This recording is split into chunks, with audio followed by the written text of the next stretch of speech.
What's your style? That's what a friend asked me when I first started drawing and painting again. Honestly, I didn't have a good answer, so I replied with something along the lines of, I am my style. But that question got me thinking, do I really need to find my style? Hey everyone, I'm Chie and welcome to my channel. Today I'm going to talk about the importance of finding your style, or maybe the importance of not rushing it. While I work on an ink and wash painting of a side of the Vatican City that I've never saw during my visit to Rome.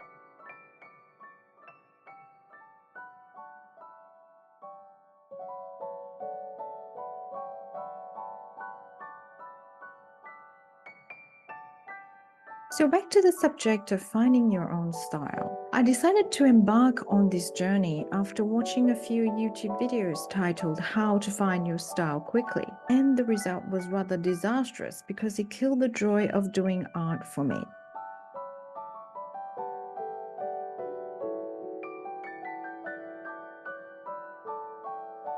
As soon as I started on this journey, I began to play it safe. I kept thinking, what if there is no word to describe how I draw or paint? I was so worried about labeling my art that I didn't want to experiment and try anything new. That is very unlike me.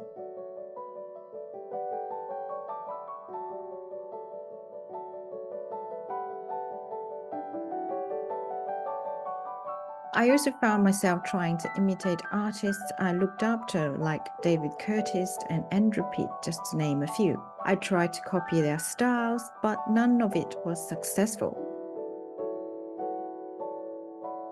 I had to throw out many unsatisfactory paintings and felt terrible.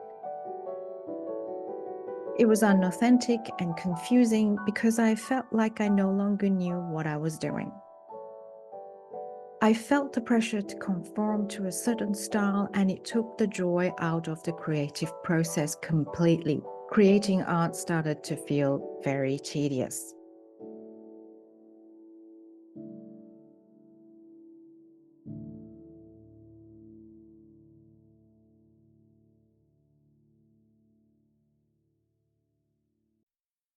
I went through a period of confusion for a long period of time until I remembered something someone once said to me. If you asked 10 artists to paint the same subject, you would get 10 different paintings because we are all unique in the way we view the world. As soon as I remembered that, I stopped trying to find my style. Creating art became fun again without the added pressure. I allowed myself to explore and grow, and that made all the difference for me.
Here's the finished piece. It might not fit into a specific style, but it's a reflection of my journey, my experiments, and my unique view of the world. So what about you? Have you ever felt pressure to find your style quickly? And how did you handle it? If you enjoy this video, don't forget to like, share, and subscribe for more art adventures. I will see you in the next video.